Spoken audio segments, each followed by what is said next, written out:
지금 우리는 계속해서 요한복음을 보고 있습니다. 요한복음을 쓴 요한의 목적은 매우 분명합니다. 예수 그리스도는 누구인가?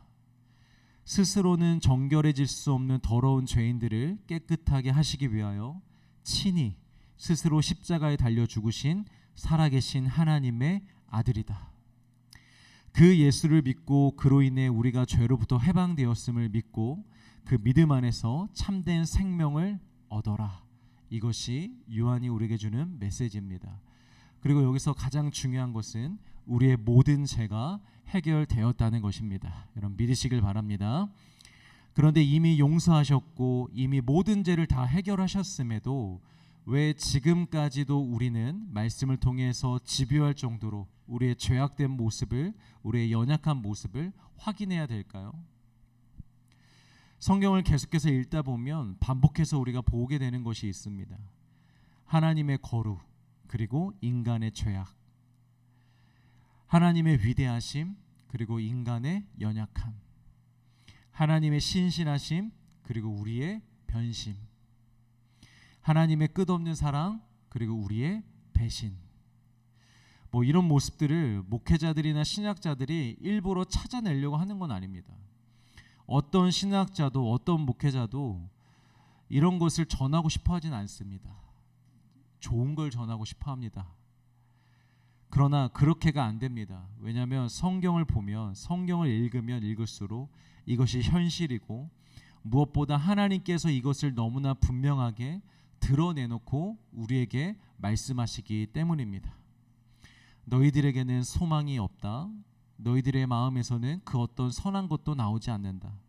너희들은 본질상 진노의 자녀들이다. 여기서 진노는 하나님의 진노를 말합니다. 그러니까 하나님이 우리를 보면 항상 진노할 수밖에 없는 상태의 존재라는 거예요. 예수님이 없는 우리의 모습은, 예수님을 섬기지 않는 우리의 모습은 하나님이 보실 때에 항상 진노할 수밖에 없는 그런 모습이라는 거죠. 그래서 예수님이 인간의 몸을 입고 오신 것이고, 그래서 예수님이 십자가에 달려 죽으신 것이고, 그래서 예수님이 하늘로 올라가시고 우리에게 성령을 보내주신 것입니다. 여러분 이것이 복음입니다. 복음에는 반드시 우리의 죄와 연약함이 전제되어 있는 것입니다. 우리가 연약하기에, 우리가 죄인 되었기에 성령님께서 오셨음을, 예수님께서 오셨음을 우리에게 알려주는 것이죠. 갈라디아서 2장 20절 말씀 우리 같이 한번 읽겠습니다. 시작.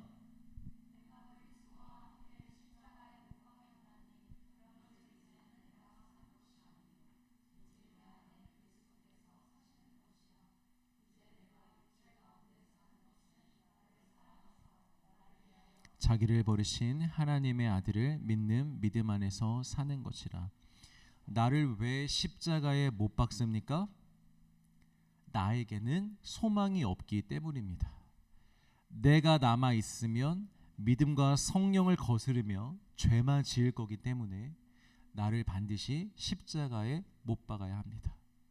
그리고 내 안에 살아계신 예수님, 그 예수님만을 믿는 믿음, 그 예수님이 주신 의, 그 의를 믿는 믿음으로만 살 때 우리가 살 수 있다는 거죠. 다시 한번 질문을 던져볼게요. 이미 용서하셨고 이미 죄를 다 해결하셨는데 왜 지금까지도 우리는 날마다 말씀을 통해 집요할 정도로 우리의 허물과 죄악과 연약함을 듣고 보고 확인하고 계속해서 회개해야 하는가? 그래야 날마다 우리를 십자가에 못 박을 수 있기 때문입니다. 이걸 확인하지 않으면, 이것을 보지 않으면 우리는 우리 자신을 십자가에 못 박지 않습니다. 그리고 그래야 내 안에 살아계신 예수님을 죽어있는 형상처럼 여기지 않고 지금도 살아 역사하시는 분으로 우리가 붙잡을 수 있기 때문입니다. 제가 이한이랑 가끔 한 번씩 키즈 카페에 가는데요, 이 게임용 말이 있습니다. 게임용 말을 타는 것. 이게 진짜 말을 타는 것처럼 곱비가 있고요. 이 곱비를 양쪽에 손을 잡고 탕탕 튕겨줘야지, 당겨줘야지 이 말이 앞으로 갑니다. 빠르게 갑니다. 그리고 왼쪽으로 확 당겨줘야, 이 곱비를 당겨야 이 말이 왼쪽으로 가고요. 오른쪽으로 당겨야 이 말이 오른쪽으로 갑니다. 너무 당연한 말을 이렇게 진지하게 하고 있는데, 자, 그런데 우리 이한이가 이 원리를 알기는 아는데요. 문제는 뭐냐면 이 줄을 컨트롤할 수 있는 힘이 없어요. 아직. 무엇보다 팔이 짧아요. 그래서 얘가 아무리 당겨도 이게 안 당겨져요. 그러니까 제가 이한이를 태우고 제가 앞에서 이렇게 몰래 이렇게 줄을 잡습니다.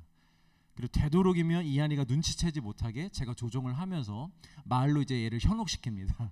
와, 이한아 진짜 잘한다. 그렇지, 왼쪽으로 막 이렇게 하면 얘가 아빠가 하는 줄을 잘 몰랐어요. 원래는 그냥 자기가 진짜 하는 줄 알았어요. 그런데 어느 날 이제 얘가 알게 된 거죠. 아빠가 하고 있다는 것을. 근데 저보고 자꾸 놓으래요. 혼자 하겠다고. 그걸 혼자 해보겠다고. 그래서 놔줍니다. 그럼 그게 되겠습니까? 금방 게임이 끝납니다. 옆으로 빠지든가 누가 뭐 악어가 막 나타나거든요. 사자랑 잡혀먹든가. 금방 게임이 끝이 나요. 그러면 지도 재미가 없는지 또 도와달라고 합니다. 또 도와줍니다. 그럼 또 하다 보면 지가 또 잘할 수 있을 것 같은가 봐요. 그럼 또 저보고 손을 놓으라 그럽니다. 그리고 또 게임이 끝납니다. 그럼 또 재미가 없습니다. 또 도와달라 그럽니다. 또 잡아줍니다. 또 이제 지가 할 수 있을 것 같은가 봐요. 또 놔달라고 합니다. 아주 귀여워 죽겠습니다. 그냥. 여러분, 이게 바로 우리의 모습입니다. 나로서는 우리의 힘으로는 안 됩니다. 성령 하나님이, 예수의 영 성령이 우리 내면을 장악하셔야 됩니다. 우리 인생의 키를, 삶의 키를 성령님이 완전히 붙잡고 계셔야 합니다. 우리는 그저 그분을 따라가야 되는 거죠. 그분과 함께 해야 되는 거죠. 그래야 우리가 영적인 생명력을 가지고 계속해서 앞으로 나아갈 수가 있고 하나님의 뜻에 따라 이리도 갈 수 있고 저리도 갈 수 있는 것입니다. 그런데 문제는 우리도 이 아이와 같이 조금만 가다 보면 금방 내가 올라옵니다.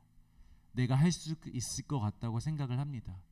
그래서 대단히 기도하지 않아도, 그래서 대단히 말씀을 의지하지 않아도 살 수 있을 것 같다는 생각에 기도를 놓고 말씀을 놓고 예배를 놓게 됩니다. 근데 막상 그렇게 살다 보면 여러분 답은 뻔하죠. 하나님이 필요합니다. 성령님이 필요합니다. 그럼 또 급하게 도움을 요청하죠. 그럼 또 잠깐은 같이 갑니다. 그럼 또 가다 보면 금방 또 내가 또 살 수 있을 것 같습니다. 기도 그렇게 하지 않아도, 말씀 그렇게 읽지 않아도, 예배 그렇게 드리지 않아도 또 할 수 있을 것 같습니다. 근데 하다 보면 또다시 넘어지고 또 부르고 이걸 계속 반복하는 거예요. 그래서 여러분 날마다 말씀을 통해서 우리의 상태를 정확하게 판단할 수 있어야 된다라는 것입니다. 이 죄를 보는 것을, 말씀을 통하여 연약함과 죄를 보는 것을 부담으로 느낄 것이 아니라, 괴로움으로 느낄 것이 아니라 은혜와 소망으로 느낄 수 있어야 됩니다. 맞아, 나에겐 그래서 하나님이 필요하지. 맞아, 그래서 나한테 성령님이 필요하지. 내가 잠시라도 하루도 이 성령님을 놓고는 내가 살 수가 없지. 그걸 느끼면서 우리가 살 수 있는 거죠. 제가 서두에 이 말씀을 드리는 이유는 부활절을 앞두고 예수님의 공생의 마지막 행적을 우리가 계속해서 따라가고 있는데, 십자가와 죽음에 가까이 갈수록 인간의 죄와 한계가 더 분명하게 드러나고 있습니다. 그리고 부인할 수 없는 것은 그 모습들이 분명히 지금 우리에게서도 발견되는 모습들입니다. 그래서 이럴 때에 우리의 참 모습, 진짜 모습을 발견하는 것을 두려워하지 말고, 우리 외면하지 말고 양심적으로 더 적극적으로 듣고 찾고 적용해서 우리 각자가 이 시간에 예수님께 더 가까이 나아가자는 것입니다. 우리의 소망이 되시는, 우리의 연약함과 모든 죄악을 덮으시고 안아주시고 이끌어주시는 그 십자가로 더 가까이 나아가는 시간으로 삼으시기를 주의 이름으로 축복합니다. 자, 유다가 드디어 자신이 원했던 일, 예수님을 배신하는 일을 이루기 위해 공동체 밖으로 나갑니다. 사실 배신을 원했다기보다는 돈을 원한 거죠. 돈 때문에 예수님을 배신한 것입니다. 우리도 예수님이 싫어서 그런 것은 아닙니다. 그저 예수님보다 더 좋은 게 있을 뿐입니다. 앞에서 보았던 것처럼 당시 많은 지도자들이 예수님을 인정하고 믿게 되었지만, 그렇게 믿음으로 하나님을 기쁘시게 해드리는 것보다 믿지 않음으로 자신들의 안위함을 지키는 것을 더 좋아했던 것입니다. 믿음으로 하나님의 영광을 드러내기보단 믿지 않음으로 자신들의 안위함을 지키는 것, 그것을 더 사랑하고 좋아했던 것이죠. 그래서 예수님을 선택하지 않고 자신들의 삶을 선택한 것입니다. 예수님과의 관계, 영적인 전쟁, 영적인 은사, 영생, 하나님 나라, 교회 부흥, 이런 것들도 다 좋은 것이죠.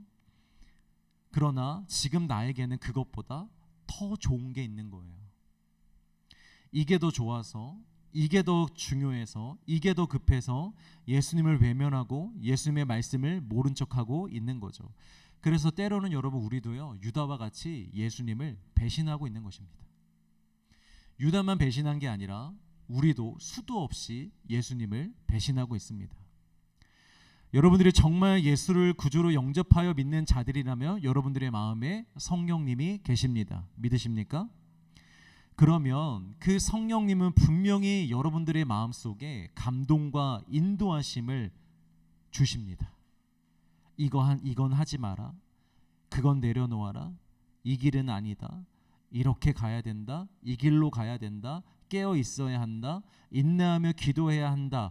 이런 생각과 마음이 우리 속에 드는 것은 우리의 생각이 아니라 부정적인 생각 또한 마귀가 주는 생각이듯 우리 안에서 나오는 모든 선한 생각, 올바른 생각 또한 성령님이 주시는 생각이고 마음입니다. 왜냐하면 우리에게서는 선한 것이 나올 수 없기 때문입니다. 그런데 이런 것을 느끼면서도, 이런 생각과 마음을 가지고 있으면서도 우리가 그것을 거부하고 우리의 정욕의 원함을 따라 선택할 때가 많죠. 예수님이 아닌 정욕을 택했다는 점에서 결국 유다와 같은 행동을 한 것입니다. 형태는 다를지라도 예수님이 아닌 다른 것을 택했다라는 점에서는 같은 배신입니다. 여러분, 친한 친구가 뒤에서 내 욕을 하고 다니는 것도 엄청난 배신의 고통이 있겠지만, 욕을 안 하더라도 이제 나와 함께하는 것이 재미없다며 자신을 더 재미있게 해주는 친구들을 만났다고 하면서 나와의 연락은 끊어버린다면 우리가 그걸 배신이라고 말하기는 좀 그렇지만 느끼는 감정은 분명히 배신의 감정과 같을 것이고 그 고통은 어쩌면 더 클 것입니다. 은 30에 자신을 로마 군인들에게 넘긴 유다의 배신도 예수님은 괴로워하셨지만, 예수님의 십자가의 크신 사랑을 받고 신부가 되었다고 고백하고 예수님과 한 몸이 되었다고 고백하는 우리가 여전히 예수님보다 더 세상을 사랑하여 세상을 벗삼아 그곳에서 더 머물고 있다면, 그리고 날마다 우리 마음속에서 말씀하시는 그 성령의 음성을 무시하고 외면하고 있다면 예수님은 어쩌면 유다의 배신보다 우리 때문에 더 큰 슬픔을 느끼실지도 모르겠습니다. 죄의 용서함을 받았지만 여전히 죄를 지으며 살 수 있는 존재이기 때문에, 그래서 주님의 마음을 더 아프게 할 수 있는 존재이기 때문에, 그래서 우리에게 날마다 십자가의 은혜가 필요한 것입니다. 예수님과의 관계를 위해서. 분명히 이런 말씀을 들으면 어렵게 느껴지고 부담으로 느껴지고 아는데 잘 안 되는 것처럼 생각되고 잘 못하겠다는 생각이 드실 수 있습니다. 그러나 그런 생각을 멈추시길 바랍니다. 안 된다는 생각, 못하겠다는 생각, 실패할 거라는 생각, 그런 생각은요 100% 마귀가 주는 생각입니다. 우리의 생각이 아닙니다. 여러분, 선악과 사건을 다시 한번 기억해 보십시오. 엄밀히 따지면 하와는 그저 연약한 존재였고 아직 구체적으로 드러나지 않은 욕심을 가진 존재였을 뿐입니다. 무슨 말이냐?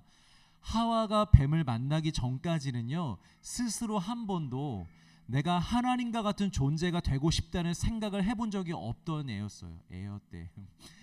없었어요. 하와는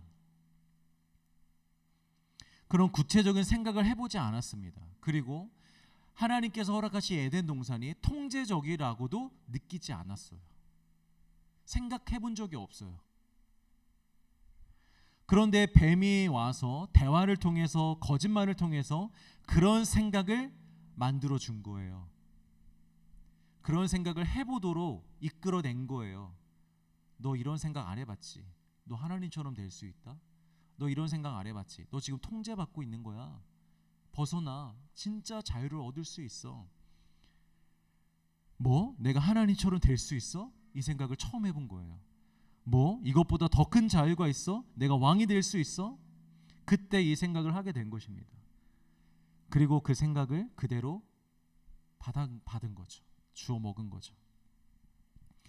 물론 죄의 근본은 하와 안에 있던 욕심입니다. 욕심이 잉태한즉 죄를 낳고 죄가 장성한즉 사망을 낳느니라. 그러나 그 욕심만으로 죄를 지을 수는 없습니다. 욕심만 가지고는. 그 욕심에 생각이 더해져야 죄를 짓게 되는 거예요. 그냥 욕심이 있는 상태로 뭐 어떤 것에도 욕심을 내지 않고 그냥 마음에 욕심을 낼 수 있는 가능성이 있는 상태로는 죄를 짓지 않았어요. 그런데 그 욕심에 마귀가 주는 생각이 더해지자 죄가 폭발한 것입니다. 마치 불씨가 기름을 만나면 폭발하듯이, 콜라가 멘토스를 만나면 폭발하듯이 이 욕심이 생각을 만나니까, 그것도 마귀가 주는 생각을 만나니까, 하나님이 주신 생각이 아니라 마귀가 주는 생각을 만나니까 이 욕심이 폭발해 버린 것입니다. 이렇게 들어도 아마 끝까지 인정하지 않으려고 할 수도 있습니다. 사탄이 주는 생각이 아니라 그냥 내 솔직한 생각이고 이게 나라고. 참 이상합니다. 말씀대로 살지 못하는 행함에 있어서는 우리는 꽤 자주 상황과 환경 탓을 하면서 이 생각에 있어서는 마귀가 아닌 자기 생각이라고 오히려 마귀를 변호해 줄 때가 있다라는 거예요. 우리가 잘 못 사는 행함에 있어서는 이건 이래서 그렇고 저건 저래서 그래. 상황 탓을 꽤 많이 하면서 우리 생각에 있어서는 이건 그냥 내 생각이야. 마귀의 생각이 아니야. 라고 이렇게 할 때가 있다라는 거죠. 가끔씩. 근데 이유가 뭘까요? 우리는 왜 이 생각적인 부분에서는 잘 인정을 하지 않을까요? 제가 한번 생각해 봤는데 여러 가지 이유가 있을 것 같아요. 첫 번째로는 먼저 주일에 말씀드린 대로 이 상황에서 너무나 자연스럽게 해볼 수 있는 생각을 마귀가 교묘하게 집어넣어줬기 때문에 이게 당연한 생각이라고 우리가 여기는 것 같습니다. 이런 상황에서는 이런 생각 할 수 있는 거 아니야? 다 그런 생각 하잖아. 나도 그냥 그런 것 같은데, 이건 마귀가 주는 생각이 아닌 것 같은데, 이런 생각이 있는 거죠. 그리고 두 번째는 자기 생각에는 지금 자신이 하는 이런 생각들이 자신의 영혼을 망가뜨리거나 넘어뜨린다고 생각하지 않고 이런 생각을 들게 한 눈에 보이는 저 사람, 저 상황, 저 문제라고 생각할 수도 있습니다. 그래서 내 생각을 바꿀 수 있는 것은, 이 생각을 고칠 수 있는 것은 내가 지금 이 생각을 내려놓는다고 해결되는 게 아니라 저 문제들을 해결해야만 내 생각도 바뀔 수 있다고 우리는 생각하는 거죠. 아마 여기에는 이런 마음이 밑바탕에 깔려 있을 것 같아요. 내가 생각을 좀 좋게 한다고 뭐가 달라지나? 저 문제가 해결돼야지. 맞는 말이긴 합니다. 그런데 여러분, 이런 사람들은 한 가지 놓치는 것이 있습니다. 그 사람과 그 상황으로 인해 1차적으로는 우리가 어렵게 된 것도 분명히 있겠지만 그 상황을 이용해서 마귀가 심어주는 생각으로 인해서 원래 받았어야 되는 타격보다, 어려움보다 더 큰 데미지를 우리가 받을 수 있다는 생각을 우리는 못한다라는 거죠. 좀 어려운 말인데 여러분 잘 따라오시길 바랍니다. 예를 들어 벌레가 방금 전에 사과 끝을 아주 조금 파먹었습니다. 아주 조금입니다. 그것도 옛날에 파먹은 게 아니라 불과 10초 전에 그 사과 끝을 파먹었습니다. 그런데 이것을 감정적으로 대하고 거기 파먹은 데만 꽂혀가지고 그냥 가만히 있으면 사과 전체를 버려야 됩니다. 그러나 좀만 냉정히 생각해보고 빨리 그 부분만 걷어내면 나머지 부분은 먹을 수가 있겠죠. 인간의 미련함 중 하나는 하나의 문제가 내 삶 전체를 망가뜨리게 그냥 내버려 두는 것입니다. 어쩔 수 없다며 보고 있는 것입니다. 그 문제 하나에 사로잡혀 그 생각만 하느라 다른 부분이 다 망가져 가고 있음에도 불구하고 그 벌레 탓만 하며 방관하고 있는 게 그게 바로 인간의 미련함입니다. 사탄이 이 사과를 다 먹도록 내버려 두는 거죠. 난 이미 벌레가 그 조금을 먹어서 기분이 상했기 때문에. 여러분, 어떤 문제로 인해서 아플 수 있습니다. 괴로울 수 있습니다. 그런데 반드시 그 마음을 가지고 하나님께 가야 됩니다. 하나님 앞에서 아파해야 됩니다. 그래야 정말 그 부분에 대한 정당한 아픔과 슬픔만 우리가 가질 수 있습니다. 하나님 앞으로 가야. 하나님 앞으로 가야 그 아픔과 슬픔이 해결된다는 건 아니에요, 즉각적으로. 그러나 적어도 그 아픔과 슬픔, 정당한 것만 내가 가지고 나머지 마귀가 주는 추가적인 잘못된 생각들은 우리가 차단할 수 있다는 거예요. 사과 전체가 먹히지 않게 할 수 있다는 거예요. 여러분들의 삶 전체가 먹히지 않도록, 망가지지 않도록 지킬 수 있다는 거예요. 사랑하는 성도 여러분, 주님 앞에 가서 우시고 주님 앞에 가서 슬퍼하시길 바랍니다. 주님께 가서 여러분들의 문제를 아뢰시길 바랍니다. 세 번째로, 어쩌면 마귀가 주는 생각이라고 인정하는 순간 일이 더 복잡해진다는 생각 때문에 우리가 그렇게 생각하고 싶지 않을 수도 있을 것 같습니다. 왜냐, 마귀가 주는 생각이라고 하면 영적인 싸움을 해야 되는 거잖아요. 기도해야 되고 기도로 물리쳐야 된다고 우리는 생각하니까. 근데 그게 귀찮죠. 우리가 운동을 하면 당장 내 몸이 좋아진다는 것을 너무나 잘 알지만 운동하러 가기까지가 너무 귀찮아요. 그죠? 그리고 힘들게 운동하러 가긴 갔어.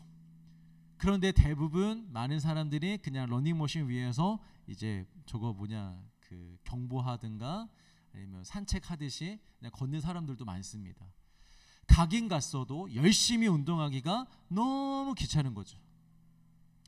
여러분, 기도하러 가기가 사실 귀찮아요, 교회에. 그리고 교회에 와서도 이 시간에 2시간 동안 내 온 마음을 다해서 하나님 앞에 엎드려 기도하는 것도 사실 힘들어요. 귀찮다기보단 힘들어요. 집중이 잘 안 돼요. 굳이 내가 힘을 내어서 막 애를 써서 집중하고 싶어 하진 않아요. 말씀드렸죠. 인간은 자신에게 가장 좋은 것을 선택하면서 하는 존재가 아니라고. 인간은 가장 편한 것을 선택하는 존재입니다. 웬만해서는. 기도하는 것보다 그냥 고통스러워도 생각만 하고 있는 게 편한 거예요, 사실은. 가서 막 열심히 기도하는 것보다 그냥 지금 조금 고통스럽고 아픈 걸 그냥 겪고 있는 게 사실은 몸은 더 편한 거죠. 이게 굉장히 말이 안 되는 것처럼 보이지만 여러분, 실제로 우리 인간이 그래요. 여러분, 웬만큼 심하게 아프지 않는 이상 병원 잘 안 가시잖아요. 왜 안 가요? 그냥 집에서 그냥 좀만 이렇게 골골대고 있으면 그냥 하루 지나면, 이틀 지나면 낫거든. 지금 당장 내가 병원에 가는 것보다 오늘 하루 이틀 그냥 골골대는 게 더 편한 거예요. 그래서 안 가요. 이게 우리의 미련함이에요. 기도하는 것보다, 기도해서 나을 걸 알면서도, 기도하면 하나님께서 붙잡아 주실 걸 알면서도, 근데 거기까지 그렇게 기도응답을 받으려면 내가 얼마나 기도를 많이 해야 되지, 이 생각이 떠오르면서 귀찮아지고, 그냥 나 이렇게 아파하고 있는 거 애들 다 그런데 하나님이 언젠가는 나를 불쌍히 여기셔서 도와주시겠지 이러면서 그냥 있는 걸 더 선호하는 거죠, 사실은. 그래서 마귀가 주는 생각이라고 인정하고 싶지 않은 거예요. 싸워야 되니까. 넷째로, 불신입니다. 만약 기도를 해도 달라지지 않으면 어떡하지라는 생각. 마귀가 주는 생각이라고 쳐. 그게 나를 더 힘들게 하는 것도 알겠어. 근데 내가 기도해 봤는데 잘 안 되던데. 하나님이 내 기도는 잘 응답 안 해주시던데. 과거의 기도 실패로 인한 불신. 이것은 단순히 낙심이 아닙니다, 여러분. 이건 불신입니다. 기도해서 되겠어? 당장 해결되겠어? 내가 나아지겠어? 상황이 바뀌겠어? 하는 불신이 있기 때문에 이 생각을 굳이 마귀의 생각이라고 생각하지 않아도 되는 거예요. 그래서 여러분, 권면드리는 것은 반드시 진실하고도 간절한 기도와 그런 기도에 응답하시는 하나님을 경험해 보시기를 주의 이름으로 축복합니다. 계속 하다만 기도, 어설픈 기도로는 여러분 계속 우리 안에 불신만 쌓아가는 거예요. 중간에 포기하는 기도, 정욕으로 구하는 기도, 이게 될까 의심하며 하는 기도, 우리 이제 멈춰야 됩니다. 여러분, 진짜 기도와 진짜 기도의 응답을 반드시 경험해 보셔야 돼요. 그래야 앞으로 어떤 일이 와도 기도할 수 있습니다. 여러분, 한나가요, 그 전까지는 어떻게 신앙생활을 했는지는 제가 잘 모르겠지만 그녀가 그렇게 눈물로 기도하고 포기하지 않는 기도를 해서 드림으로 하나님께 응답을 받았잖아요. 그 뒤에 저는 한나가 기도의 용사가 되었을 거라고 확신합니다. 기도의 사람이 되었을 거라고 확신합니다. 어떤 상황에도 내가 이렇게 간절히 기도하면 하나님은 나와 함께 하시고 나를 돌봐주셔 라는 확실한 믿음을 그때 사무엘을 낳으면서 얻었을 것입니다. 그 힘으로 기도했을 거예요. 성공의 경험이 있기 때문에.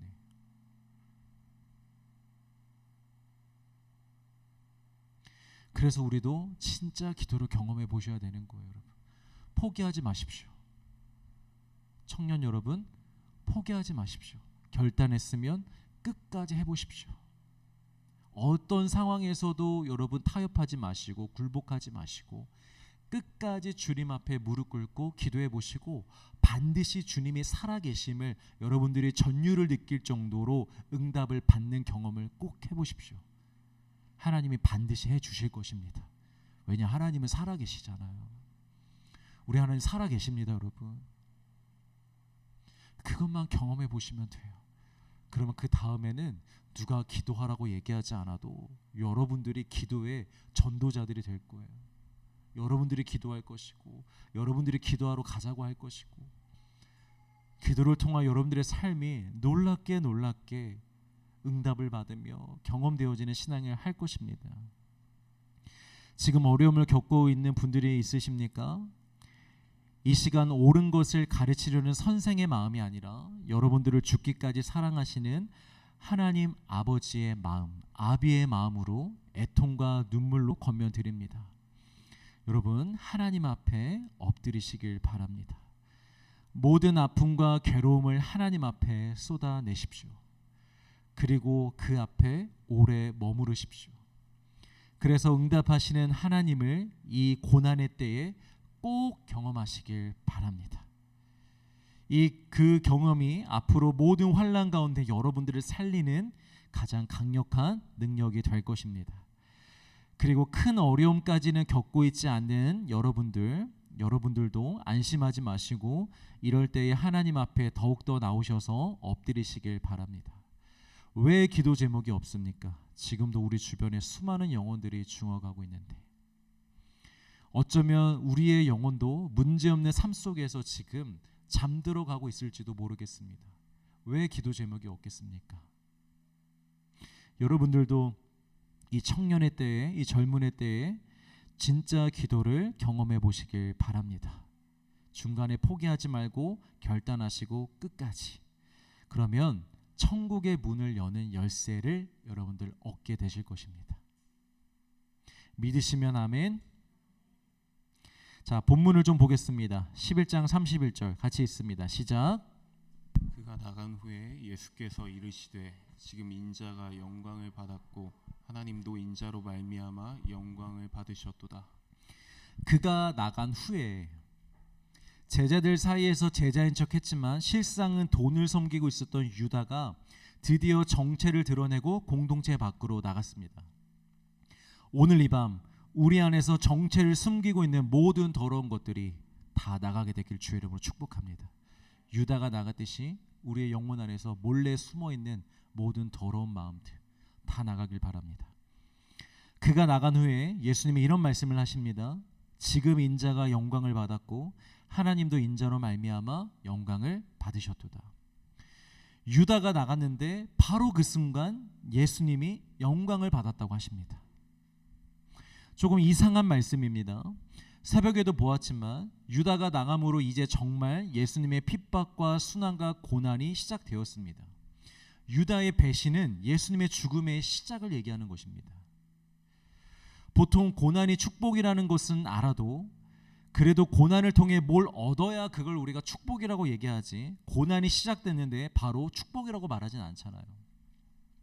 누군가의 고난이 시작되었는데 이야 축하한다, 축복한다, 여러분 이렇게 말씀하시면 안 됩니다. 나중에 그가 고난을 통해 얻은 은혜를 간증할 때, 그 고난이 축복이었다고 간증할 때 우리가 그를 위하여 격려해주고 축하해주면 되는 것이죠.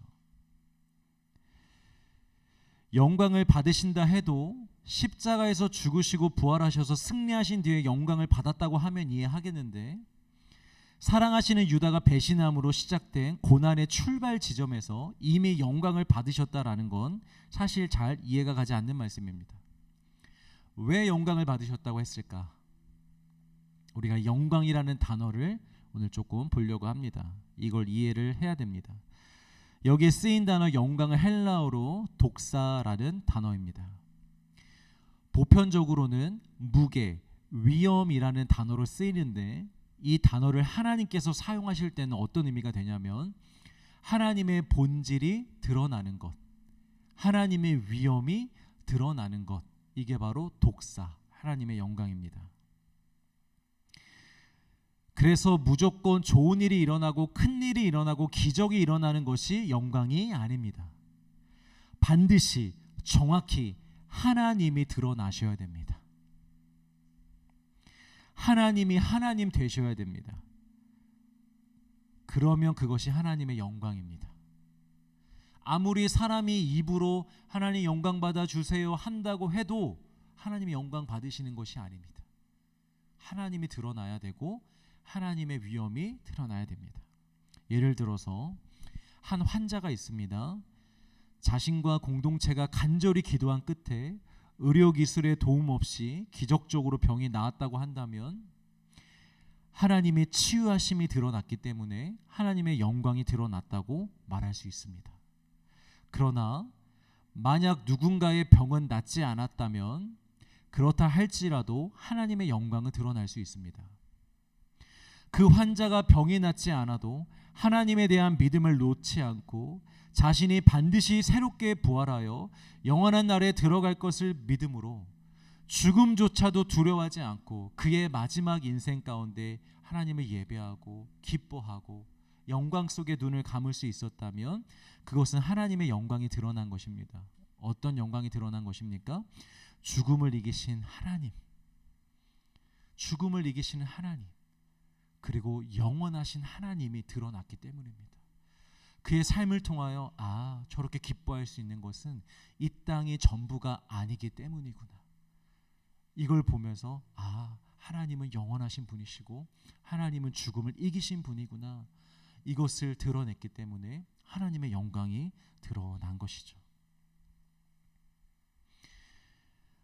또 어떤 사람이 고난을 만나 모든 것을 잃었지만 오직 하나님을 붙잡고 기도함으로 다시 회복하여 우리를 회복시키는 하나님을 간증하는 것도 하나님의 영광이겠지만, 설사 사기를 당하여 모든 것을 잃고 아직 회복조차도 안 되어 도움을 받으며 겨우겨우 살아가는 신용불량자가 됐다 할지라도 자신에게 사기친 사람을 미워하지 않고 그를 불쌍히 여기며 그를 위해 기도를 해준다면, 그리고 그의 삶에 대해서 좌절하지 않고 그럼에도 불구하고 하나님을 하나님으로 고백하며 찬양할 수 있다면 그 역시도 그를 통하여 하나님의 영광이 드러나는 것입니다.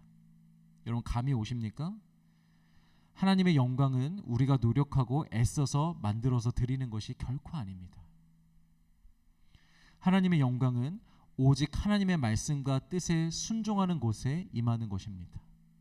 하나님이 계신 곳에 하나님의 영광이 드러나는 것이죠. 주의 영광을 위해 살겠다는 것은 뭘 하든 하나님을 생각하면서 하겠다는 그런 막연한 다짐이 되어서는 안 됩니다. 주의 영광을 위해 살겠다는 것은 앞으로 어떠한 상황에서도 나는 하나님께 순종하겠다는 것입니다. 순종하며 살겠다는 것입니다. 여러분 일을 하는데 주의 영광을 위해서 일하고 싶으십니까? 그러면 그 일을 어떻게든 잘해내고 성공시키고 어느 자리에 올라가야 한다는 생각은 완전히 버리십시오. 일보다 예배, 일보다 기도, 일보다 하나님이 먼저인 삶을 사십시오. 이게 가장 기본입니다. 내가 일을 통하여 하나님께 영광을 올려드리고 싶으면 그 일보다 예배가 먼저 되는 삶, 일보다 기도가 먼저 되는 삶, 일보다 예수님과의 관계가 먼저 되는 삶을 살 때야 비로소 하나님의 영광을 이를 통하여 나타낼 수 있는 가장 기본 전제가 됩니다. 근데 거기에서부터 그걸 놓쳐버리면 기도보다 예배보다 관계보다 일을 더 우선적으로 하다 보면 이미 거기에서부터 하나님의 영광이 나타낼 수 없는 길로 들어서는 것입니다. 이것이 기본이고, 그리고 거기에 더해서 주님 보시기에 부끄럽지 않은 방법으로 정직하게 일을 하는 것, 돈을 쫓지 않는 것, 성공을 쫓지 않는 것, 그런 삶 자체를 감사하고 그렇게 살아갈 수 있음을 기뻐하는 것, 그게 바로 주의 영광을 나타내는 자들의 일함입니다. 이렇게 일하는 자들 되시길 주의 이름으로 축복합니다. 그리고 사역과 헌신을 주의 영광을 위해서 하고 싶은 분들이 계십니까? 당연히 주의 영광을 위해서 해야겠죠. 우리가 사역과 헌신을. 그러면 자신이 하는 사역들을 키우고 더 알리고 결과를 내고 사람의 인정을 받고자 하는 그 마음을 다 버려야 됩니다. 사역하다 보면 저절로 이런 마음이 들 때가 들 수 있거든요. 그런데 이 모든 마음을 버려야 됩니다. 꼭 사역이 커져야만, 인정받아야만, 결과를 내야만 하나님이 영광 받으시는 것이 아닙니다. 구약시대의 수많은 선지자들이 아무런 열매들 맺지 못했어요. 그 누구도 선지자들의 말을 잘 따라주지 않았어요. 오히려 욕만 먹었어요. 그러다가 주님 곁으로 갔죠. 그런데 그 시대에 그들만큼 하나님의 영광을 나타낸 자들은 없습니다. 아무런 열매를 맺지 못했는데 그저 하나님의 말씀만 전했을 뿐인데, 그들의 끝도 죽음도 늘 비참했었는데 그럼에도 불구하고 그들이 그 시대 가운데 가장 하나님의 영광을 높게 드러낸 자들이었습니다. 한 개척교회 목사가 간증을 하는데 6년을 길거리에 나가서 전도를 했는데 너무나 놀랍게도 단 한 명도 온 사람이 없었다고 합니다. 이런 모습을 보면 많은 사람들이 야, 그 전도 방법은 이제 안 되지 않나? 길거리에 가서 이걸 나눠주는 것으로 이게 되겠나? 헛고생만 하는 거 아니야? 요즘에는 그렇게 하면 안 돼. 이렇게 쉽게 생각할 수도 있을 것 같습니다. 그러나 아닙니다. 그 6년의 길거리 전도를 통하여 그 목사님은 이미 그 자리에서 하나님의 영광을 드러낸 것인 줄 믿습니다. 이 마지막 시대의 유일한 구원의 길인 복음을 아무도 듣지 않지만, 아무도 하지 않지만 나아가서 입술로 증거했잖아요. 세상의 복음을 전했잖아요. 때를 얻든지 못 얻든지 그 말씀에 순종한 것이잖아요. 그 자체로 하나님은 이미 영광을 받으신 것이고 그 목사님에게도 하나님의 영광이 임한 것인 줄 믿습니다. 예수님이 유다가 공동체를 떠나는 순간 영광을 받으셨다고 하신 이유는 얼마든지 유다를 보내지 않으실 수도 있습니다. 배신하지 못하도록 유다를 설득하시면 되잖아요. 유다야, 너 다시 한번 생각해봐라. 지난 3년 우리 좋지 않았어? 우리 좋았잖아. 다시 한 번만 생각해봐. 너 정말 배신해야 되겠니? 난 아직도 너를 사랑하는데. 이렇게 설득할 수도 있었고, 아니면 예수님의 가장 중요한 사역이었던 귀신을 쫓는 사역 해주시면 되잖아요. 유다에게서 나오거라. 얼마든지 하실 수 있습니다. 그것도 아니면 12대 1입니다. 예수님 포함해서. 감금하면 되는 거 아니에요? 그냥 유다를 묶어놓으면 되잖아요. 그러면 유다 가서 배신 안 할 거 아니에요. 못 팔 거 아니에요. 그렇게 자기 자신도 지키고 공동체의 큰 문제를 해결하실 수도 있으셨습니다. 그런데 그것은 하나님의 뜻이 아니죠. 하나님은 예수님을 죽으라고 보내셨습니다. 이 땅에. 그리고 유다의 배반으로 이 모든 일이 시작될 것을 하나님은 알고 계셨고 그렇게 되도록 허락하셨습니다. 그것이 하나님의 계획이라고 이미 선언하신 상태입니다. 아마 하나님을 배신한 모든 인류는 하나님과 상관없는 자들이 아니라 하나님께서 너무나 사랑하시던 자들이었음을, 그래서 하나님이 더욱더 마음을 아파하셨고 그런 자들을 위해 죽으시는 것임을 유다를 통해서 나타내시려고 유다를 택한 것인지도 모르겠습니다. 어쨌든 결국 예수님은 자신의 선택으로, 자신의 의지로 유다에게 배신을 당해 주셨습니다. 이거는 유다가 한 게 아니라 예수님이 최종 권세자로서 허락하신 것입니다. 이렇게 죽음을 각오하시면서까지 하나님이 뜻하신 그대로 순종하셨기 때문에 그 자리에서 하나님의 영광을 받으셨다고 말씀하시는 것입니다. 하나님의 뜻이 드러났기 때문에, 하나님의 뜻대로 순종했기 때문에, 그리고 그것으로 하나님께도 영광을 올려드렸다고 말씀하시는 것이죠. 다시 한번 말씀드립니다. 하나님의 영광은 오직 순종함으로 드러나는 것입니다. 순종이 없는 영광을 쫓는 것은 갈라디아서 5장에서 말하는 헛된 영광일 뿐입니다. 하나님의 말씀에 순종하지 않으면서 주의 영광을 위해서 하겠다는 모든 영광은 여러분 헛된 영광입니다. 우리 말씀 같이 읽겠습니다. 5장 26절. 자, 시작. 헛된 영광을 위하여 서로 노엽게 하거나 서로 투기하지 말지니라. 자, 여기서 투기라는 단어가요, 영어로는 envy라는 단어입니다. 부러워하다라는 뜻입니다. 다시 읽자면 헛된 영광을 구하여 서로 노엽게 하거나 싸우거나 서로 부러워하지 말라라는 거예요. 이런 헛된 영광을 구하는 사람은요, 반드시 누군가와 싸우게 되어 있습니다. 성취가 목적이기 때문에, 경쟁을 해서라도 그것을 성취해야 되기 때문에 반드시 누군가 싸우게 되어 있습니다. 이것을 이루겠다고, 이것을 반드시 이루어야 된다고, 왜 방해하냐고 싸우게 되어 있습니다. 그리고 한 가지는 그 일을 잘하는 누군가를 부러워하게 되어 있습니다. 나는 못하는데 저 사람은 어떻게 하지? 아주 작은 마음이라 할지라도 부러움이 저절로 따라오게 되어 있습니다. 제가 이번에 이 구절을 보면서 그동안 스스로 인정하고 싶지 않았던 저의 진짜 모습을 제가 돌아보게 되었습니다. 지금까지 저는 정말 하나님의 영광만을 쫓고 있다고 생각했습니다. 아니, 그렇게 생각해야만 했습니다. 왜냐? 진짜 목사는 그래야 한다고 생각했으니까. 그런데 아니었더라고요. 저도 헛된 영광을 쫓고 있었더라고요. 왜냐하면 드러내지는 않았지만 속으로 저도 모르게 아주 잠깐씩이라도 제가 부러워했던 목회자분들이 계셨습니다. 솔직히 부끄럽습니다. 이런 얘기를 하는 게. 그래서 예배 들어오기 전까지도 이 얘기를 할까 말까, 지울까 말까 고민을 했습니다. 그러다가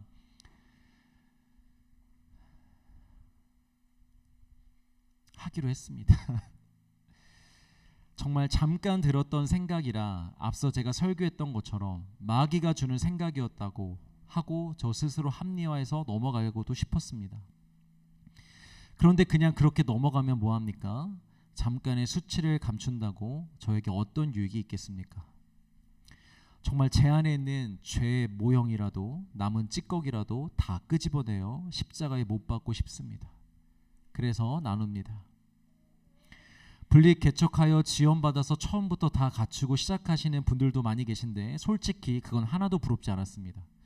오히려 감사했습니다. 아무것도 없이 시작할 수 있는 게. 그리고 당시에 저희 개척 멤버들과 함께 할 수 있다는 것만으로도 정말 진심으로 충분했고 충만했습니다. 그런데 개척 1년이 지났고 어느 날 저랑 전혀 관계없는 분들이지만 개척하신 지 얼마 안 됐는데 사역의 열매를 많이 맺으시는 목사님들을 보면서 와 막 부럽다 이런 건 아니었지만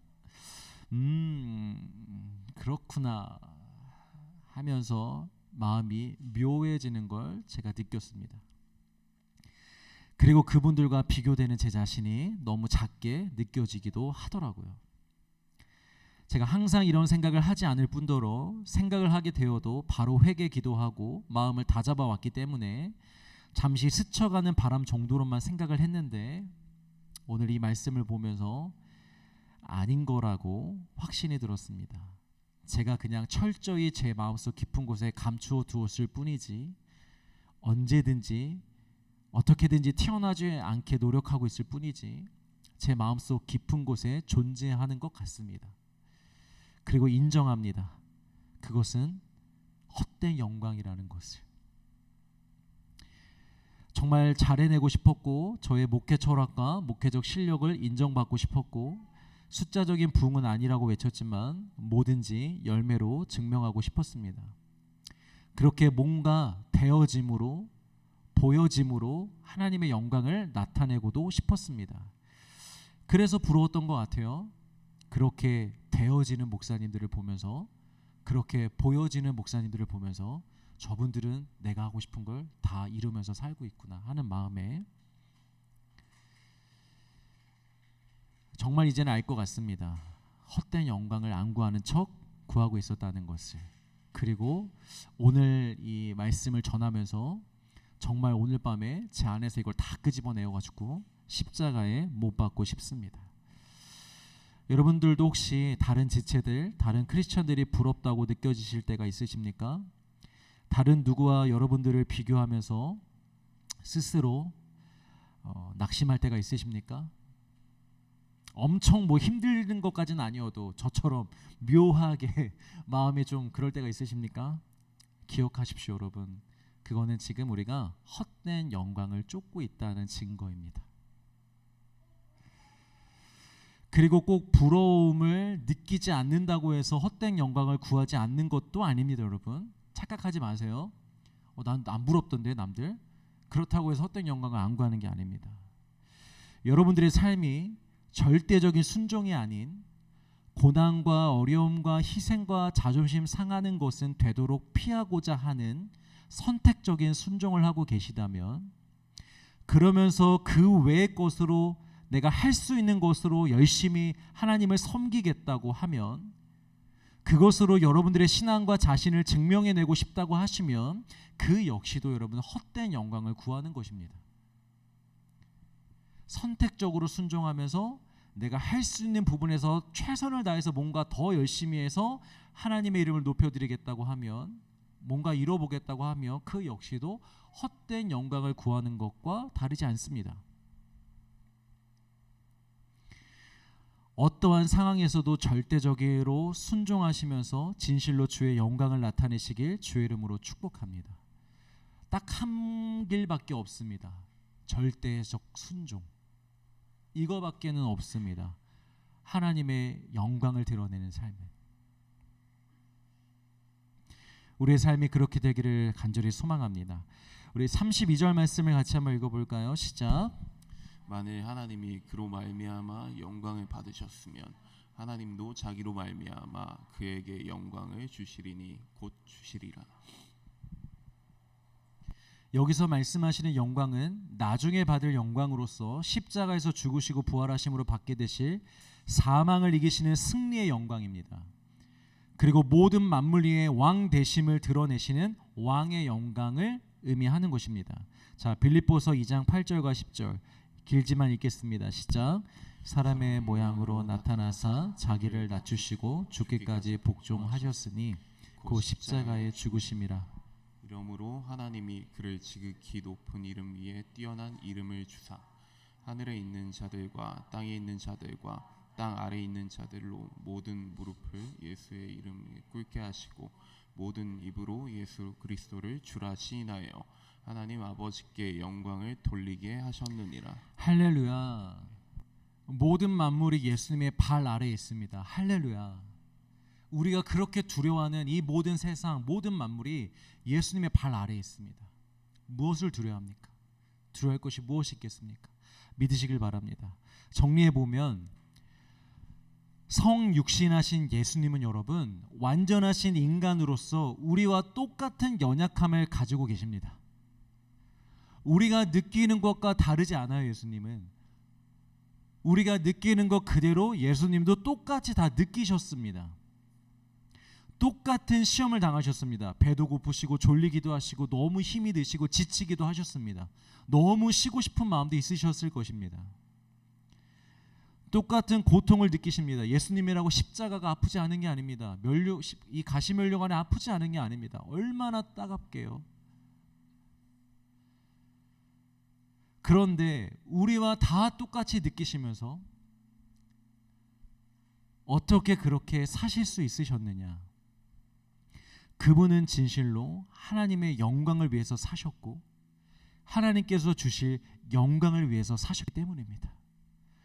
그 순간순간 순종함으로 주시는 영광, 드러낼 수 있는 하나님의 영광을 위해서 영광을 바라보며 순종하신 거고, 앞으로 장차 주실 승리의 면류관과 그 왕의 영광을 생각하시면서 이 순종의 길을 걸어갈 수 있으셨던 것입니다. 자, 우리 마지막으로 요한복음 13장 34절과 35절을 같이 읽습니다. 시작. 새 계명을 너희에게 주노니 서로 사랑하라. 내가 너희를 사랑한 것 같이 너희도 서로 사랑하라. 너희가 서로 사랑하면 이로써 모든 사람이 너희가 내 제자인 줄 알리라. 자, 예수님이 순종이 곧 영광임을 드러내신 직후에, 순종하는 것이 곧 영광을 받는 것이고 하나님의 영광을 드러내는 것임을 보여주신 직후에 바로 새 계명을 주십니다. 서로 사랑하라는 것입니다. 사랑하면 이로써 예수님의 영광이, 하나님의 영광이 나타난다는 것이죠. 그러니까 사랑하는 것에 순종하는 것이 너희들에게 영광이고 하나님께 영광이라는 것입니다. 그런데 이상한 것은 서로 사랑하라는 것은 여러분 새 계명이 아닙니다. 이미 레위기에서 구약 시대에서도 하나님은 백성들에게 내 이웃을 내 자신과 같이, 즉 네가 네 자신을 사랑하듯이 이웃도 사랑하라고 하셨습니다. 서로 사랑하라고.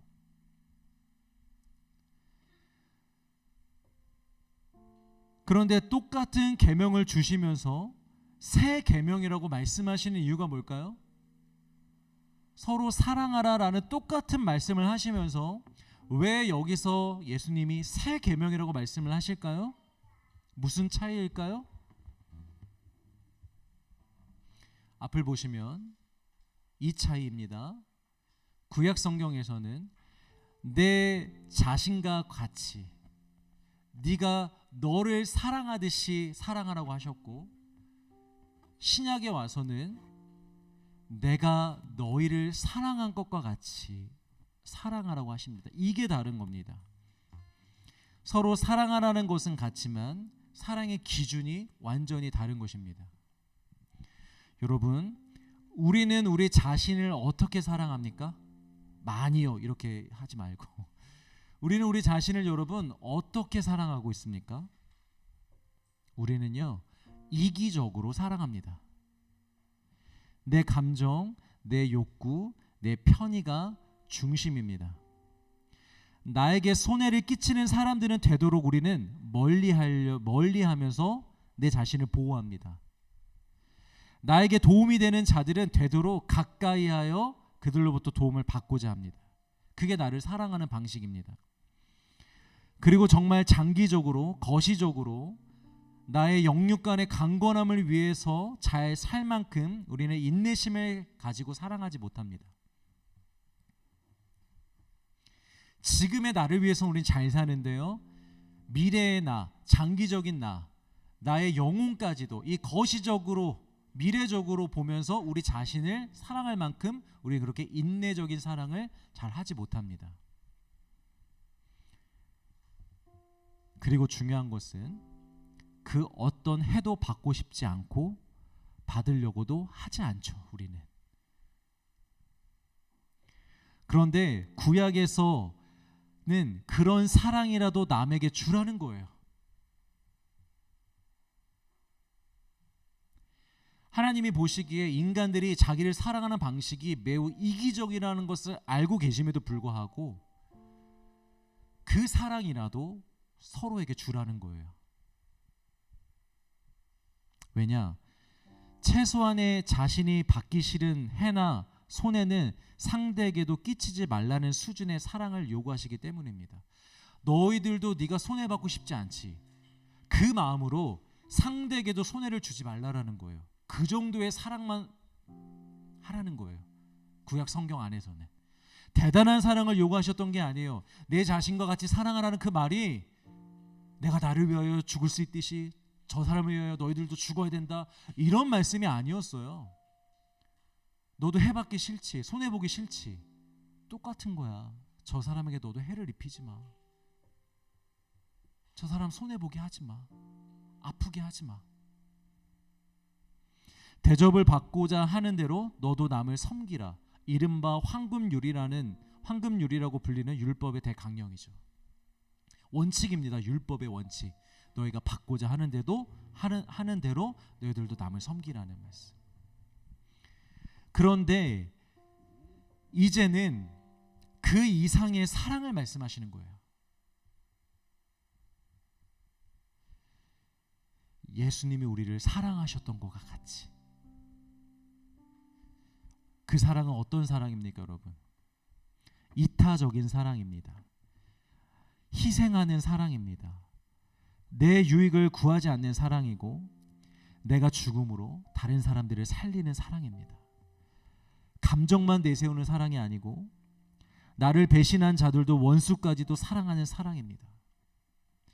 내게 손해를 입혀도 멀리하는 것이 아니라 긍휼히 여기는 사랑이고, 육이 아닌 영혼을 바라봐주는 사랑입니다.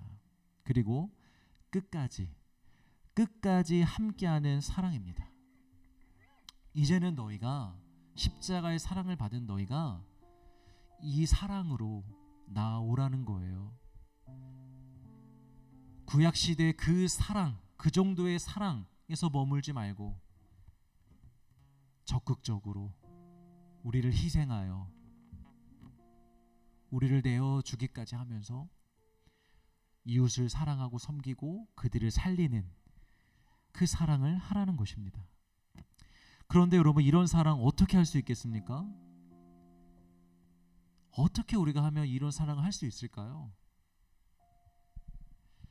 예수님과 같이 진실로 주의 영광을 위해서 살면 할 수 있다는 것입니다. 앞으로 우리에게 주실 최후의 승리의 면류관, 최후의 영광을 바라보면 여러분 할 수 있다는 것입니다.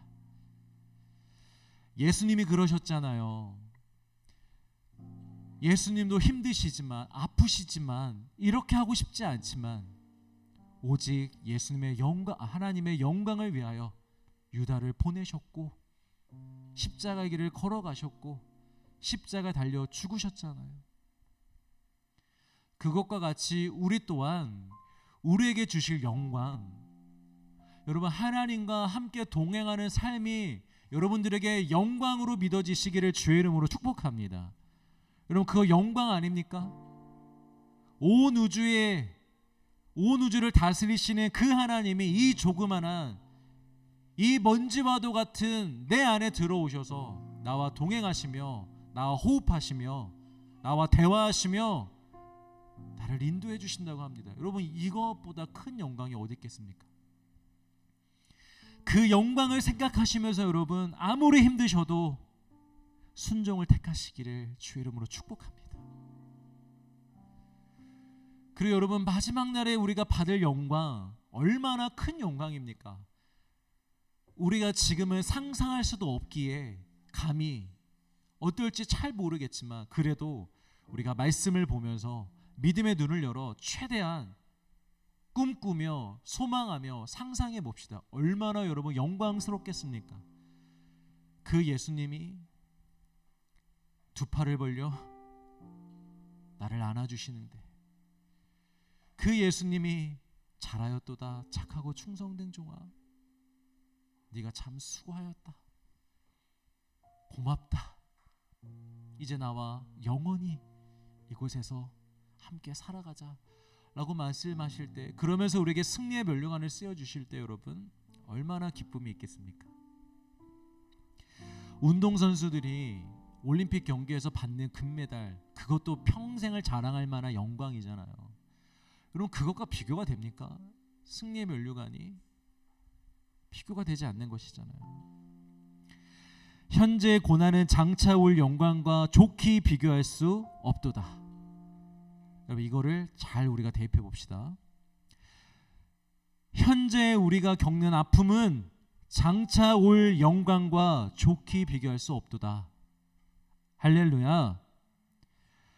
현재 내가 가진 억울함은 장차 올 영광과 좋게 비교할 수 없도다. 할렐루야. 여러분, 억울해하지 마시고 그냥 긍휼히 여겨주시길 바랍니다. 미워하지 마시고 긍휼히 여겨주세요. 그게 주님의 뜻입니다.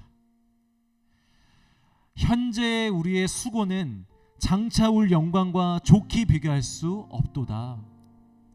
여러분, 수고 많으십니다. 그런데 우리 계속 수고합시다. 주의 교회를 섬기는 것에, 주의 나라를 섬기는 것에 계속해서 수고합시다. 장차 올 영광과 비교할 수 없습니다. 현재 우리의 희생은 장차 올 영광과 좋게 비교할 수 없도다. 지금 우리의 모든 십자가는 장차 올 영광과 좋게 비교할 수 없도다. 여러분들이 어떤 십자가를 지금 지고 계시던 장차 여러분들에게 임할 영광과 좋게 비교할 수 없습니다. 사랑하는 성도 여러분, 우리 영광을 바라보며 살아갑시다. 그 영광을 꿈꾸며 영광을 소망하며 살아갑시다. 순종하는 자의 삶 속에 오늘날에도 주실 영광도 기대하시고, 믿음을 끝까지 지키며 순종한 자들에게 결국에 주실 승리의 면류관도 우리가 소망하고 바라보며 오직 영광만을 바라보며 나아갈 수 있는 우리가 되길 주의 이름으로 축복합니다. 우리 같이 찬양하고 기도하겠습니다.